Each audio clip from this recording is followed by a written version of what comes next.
Hello everyone and welcome to the Vibration Lab.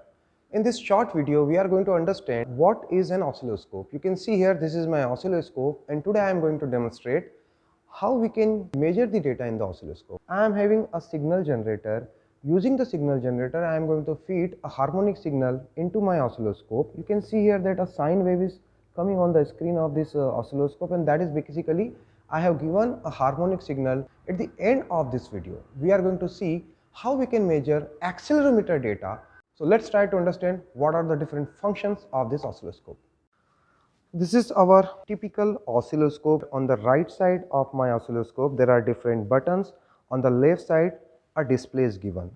On the top of the display, at this point, you can see that what is the time scale, what is the cursor position. I am going to explain this later on. At the same time, you can see that something is written which is showing that m is equal to 1 second. That means this one block of the display is of 1 second. Here you can see that this is channel 100 millivolt. That means it is having 100 millivolt on the vertical scale. When I am going to see the right side of the oscilloscope panel, there are multiple buttons, but we are going to understand some basic functions so that we will be able to measure the data. So the first thing, I need to put some input in my oscilloscope, and for that I am going to use a signal generator. So this is my signal generator. You can see here two channels on my signal generator. I am connecting my cable with channel 1, and this is a BNC cable, a typical BNC cable. This is the shape of your BNC cable which are generally used for such instruments.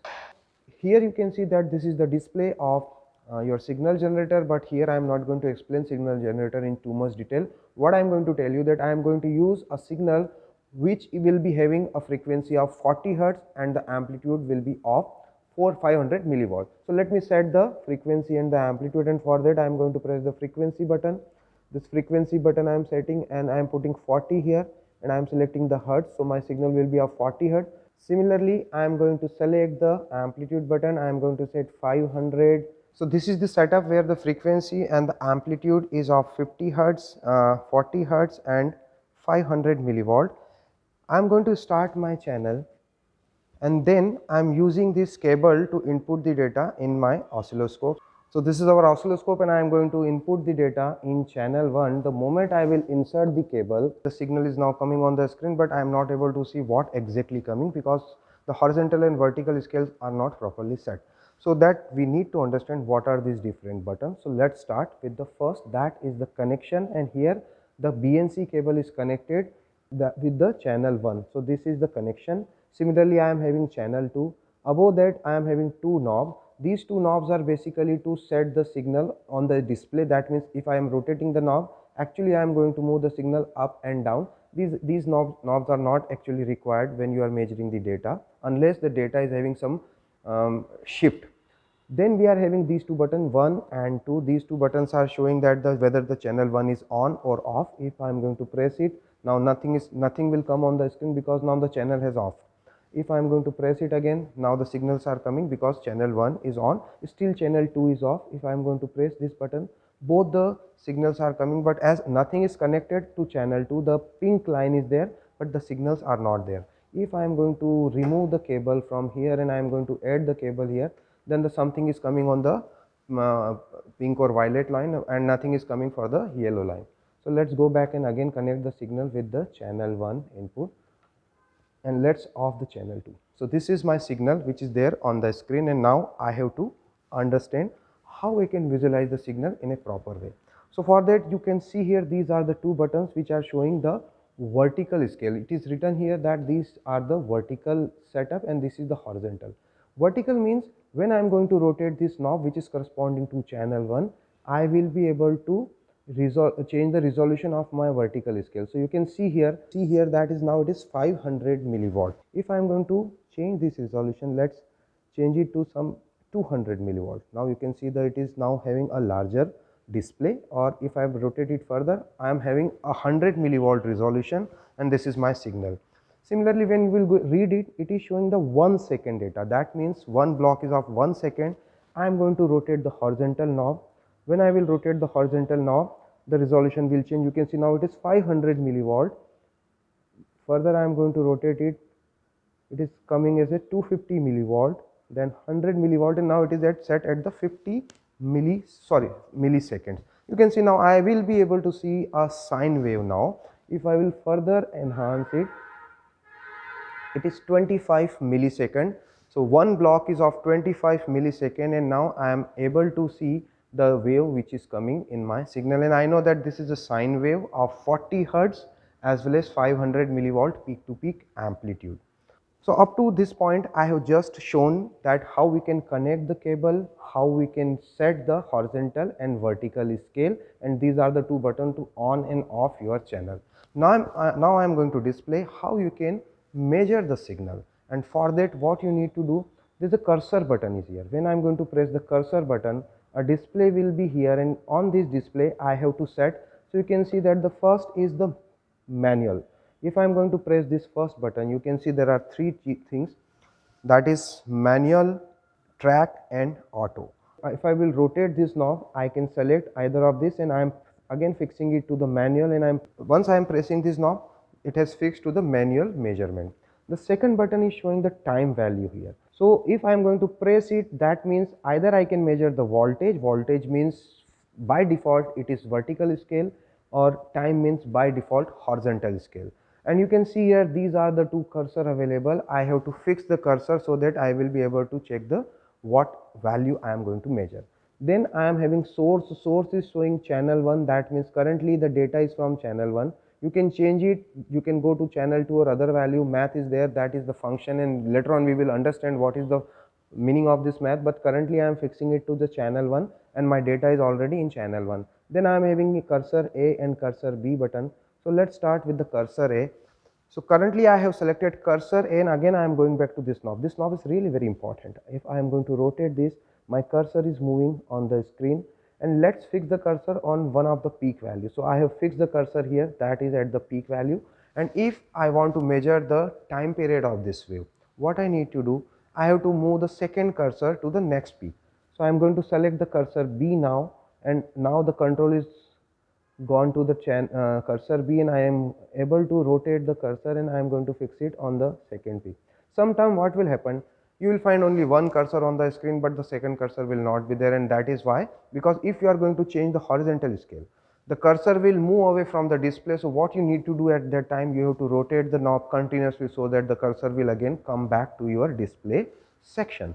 Currently I have fixed the cursor on the 2 peak, and you can see, when you will see and you will find here what is there, this delta t is 25 millisecond, 1 by delta t is 40 hertz. That means whatever I am sending to the signal to the oscilloscope, I am able to measure. The position of cursor A and cursor B are already given, that is some 43 and 68, but that is not important. What is important? What is the time period and what is the frequency?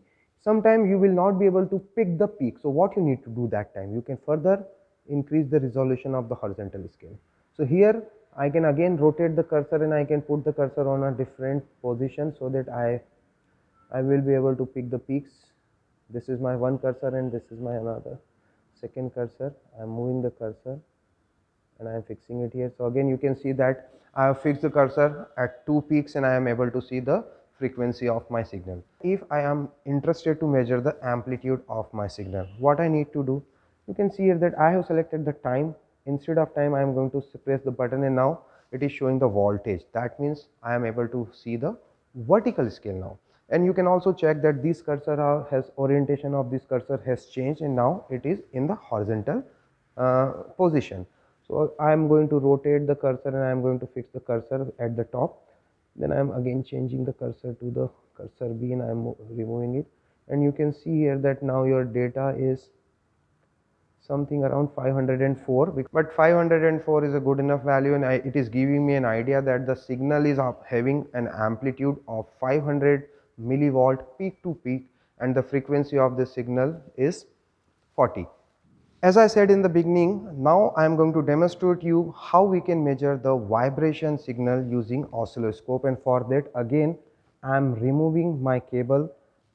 The moment I will remove the cable, nothing is coming on the screen, and I am connecting our accelerometer which we have developed in our laboratory. So this is my accelerometer, and when I am going to move my hand, I will expect that something will come on the screen. So let me connect my accelerometer with the oscilloscope, and again I am using the channel 1. So when I am connecting the oscilloscope with the channel 1, now something is coming on the screen, but actually I am not able to understand what is there. If I am going to move my hand, then again the wave is changing, but still I am not able to understand what is that. Why it is happening? It is happening because whenever you are taking the data, you must see what is the horizontal and the vertical scale. And suppose you are new with the oscilloscope, what should be the first thing you will do with your oscilloscope? You will go and you will see this button, this is default setup. The moment I will press the default setup, the oscilloscope will start working, and oscilloscope by itself sets some data. But what happened when you are going to press the default button, and if you will see the time scale, it is showing 500 microsecond. That means one block of 500 microsecond, and that is not going to help you if the signal is having a larger time period or very small frequency. And similarly, the voltage value is 1 volt. So generally what I do, I select a voltage value of, let's 100 millivolt, so that I will be understand that whether the data is actually there or not. At the same time, I am going to change my horizontal scale, and I am going to set it to, let some value 100 millisecond. So now the data is there on the screen. 100 millisecond is the horizontal resolution, and 100 millivolt is the vertical resolution. And let's try to take the again, something is now there because I am moving my hand and some waves are coming, but these are continuously changing and I am not able to measure it unless I am not going to fix it. So what I will do, again I am just reducing first my vertical scale. So let's, it is 500 millivolts, so that I will not be able to see the noise in my signal. And let I am moving my hand, you see something is coming on the screen, and let's I am interested to find what is the amplitude of this. So what amplitude is not properly coming, so let again change it to 200 milliwatt, and this is my signal. You know, if you want to measure the signal, you need to freeze the signal on the screen, and for that what you need to do, here you can see this button is showing the run or stop. The moment I will press this button, whatever is there on the screen is going to be freeze. So again I am putting it on, and this is my signal, and let press it. So whatever is there on the screen is now fixed, and I can use my cursor to get the insight of my data. I am interested to find what is the difference or the gap between these two peaks. So what I need to do for that, again I am going to select it in a manual. The source is voltage, so I am going to change the source because I am interested in horizontal scale. So it is time now, and then I am having my cursor A. If I move it, my cursor A is moving. So this is my cursor A, and I am fixing my cursor A on this peak, first peak of this wave. So this is the first position. When I am going to select the cursor B, as I said, you are not able to see where the cursor B. It is actually not there on the screen. So you need to rotate the knob in opposite direction, or you will say that you are going to rotate the knob towards the cursor 1, so that the cursor B will come, and now it is coming. It is coming slowly. It was not at the position, so it is coming, and then you can see that the cursor is coming here, and yes, I hope positioned it, and you can see on the screen that this time value is 222 millisecond or 4.5 hertz. That means when I was moving my hand, the frequency of my vibration was around 4.5 hertz. Great, I can move my hand with the 4.5 hertz frequency. So again I am showing you that I am changing it, and I am moving my hand, and you can see that this is the vibration data coming. In fact, you can use this accelerometer to measure many things. In my next video, I am going to tell you that how we can measure the vibration of a cantilever beam. So I hope this small demonstration helped you how you can check data in oscilloscope and what are the different functions of your oscilloscope. In next class, we will see how we can measure vibration signal using oscilloscope. Thank you.